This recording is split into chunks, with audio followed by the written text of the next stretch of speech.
ആളെന്ന് പറയുന്നത് നിലവിൽ MLA ആയിരിക്കുന്ന ആളുടെ ഇടങ്കയും വലങ്കയും എല്ലാമായിട്ട് നടന്നിട്ടുള്ള ഒരാളാണ്.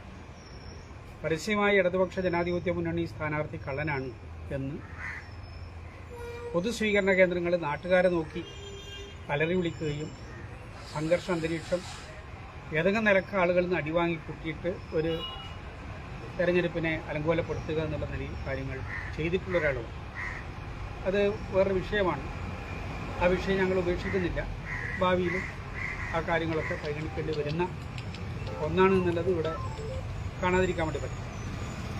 അയാളുടെ 18 വർഷം പഴക്കമുള്ളൊരു ബൈക്ക് അയാൾ നിർത്തിയിട്ടിരിക്കുന്നത്, അത് ഉപയോഗിക്കാറൊന്നുമില്ല. ആ ബൈക്ക് ഒരു 50 മീറ്ററിലധികം അപ്പുറത്തേക്ക് രാത്രി ഉരുട്ടിക്കൊണ്ടുപോയി അവിടെ വെച്ചിട്ടാണ് അതിന് തീ കൊടുത്തത്. പരമാവധി CCTVയിൽ നിന്നും പെടാതിരിക്കുന്നതിനുള്ള ജാഗ്രതയോടുകൂടി, കാരണം അതിന് പറ്റുന്ന ചില ഗവൺമെൻറ്റിൽ നിന്നും ഗവൺമെൻറ് സർവീസിൽ നിന്നൊക്കെ റിട്ടയർ ചെയ്തിട്ടുള്ള നല്ല വിവരവും കാര്യപ്രാപ്തിയൊക്കെയുള്ള ആളുകളൊക്കെ ഇതിൻ്റെ പിന്നിലുണ്ട് എന്നുള്ളത് നിങ്ങൾ അന്വേഷിച്ചാൽ മനസ്സിലാവുന്നൊരു കാര്യമാണ്. ഞങ്ങൾക്ക് അന്വേഷിച്ചപ്പോൾ മനസ്സിലായിട്ടുള്ള കാര്യം. ആളെ വേറൊന്നും ഇപ്പോൾ ഞാൻ പറയുന്നില്ല. ഞങ്ങളാരും അറിയാത്തത് കൊണ്ടല്ല പറയാത്തത്, ഞങ്ങളാരും ആ പേരിൽ ഇപ്പോൾ പറയും.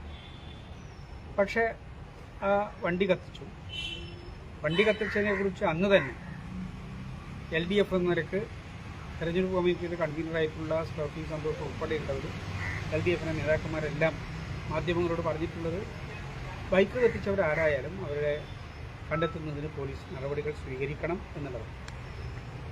പക്ഷേ ജനുവരി 26 കഴിഞ്ഞിട്ട് ഇത്രയും കാലമായി ഒരു നടപടിയും ഇതുവരെ ഉണ്ടായില്ല എന്നുള്ളത് ആശങ്കയുണ്ടാക്കുന്ന ഒരു കാര്യമാണ്. എന്തുകൊണ്ടെന്ന് പറഞ്ഞാൽ ഇവിടെ ഇപ്പോൾ ജയിച്ചിട്ട് MLA ആയിട്ടുള്ള ആൾ തെരഞ്ഞെടുപ്പ് ഘട്ടത്തിലാണ് ഈ പോലീസ് സ്റ്റേഷനിൽ അദ്ദേഹം ആദ്യമായിട്ട് പോലീസ് സ്റ്റേഷൻ കണ്ടത്. അങ്ങനെയാണ്.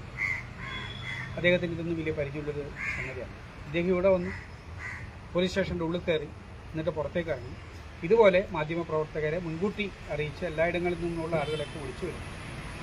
അദ്ദേഹം പറഞ്ഞത് പിണറായി വിജയൻ്റെ പോലീസാണ്, ഈ ബൈക്ക് കത്തിച്ചവരെയൊന്നും കണ്ടുപിടിക്കാൻ പോലീസ് സന്നദ്ധമാവില്ല, അക്രമികൾക്ക് കൂട്ടുനിൽക്കുന്നതാണ് പോലീസിൻ്റെ നിലപാട് എന്നൊക്കെ ഉള്ള നിലയിൽ ഇവിടെ പ്രചരണം നടത്തി. കേരളം മുഴുവനും ആ പ്രചരണം നല്ല നിലയിൽ. അതിനു മുമ്പ് ഇയാളുടെ തെരഞ്ഞെടുപ്പ് കമ്മിറ്റി ഓഫീസ് കെട്ടാൻ വിടുന്നില്ല എന്ന് പറഞ്ഞിട്ടുള്ള വലിയ പ്രചാരപരമാണ്. അവരൊന്നും തെരഞ്ഞെടുപ്പ് കമ്മിറ്റി ഓഫീസ് പ്രവർത്തിക്കേണ്ടത് എന്നുള്ളത് അവരുടെ കാര്യമാണ്, ഞങ്ങൾക്ക് ബാധിക്കുന്നൊരു കാര്യമല്ല. തെരഞ്ഞെടുപ്പ് കമ്മിറ്റി ഓഫീസ് പ്രവർത്തിച്ചാൽ ഞങ്ങൾക്ക് എന്താ കുഴപ്പം?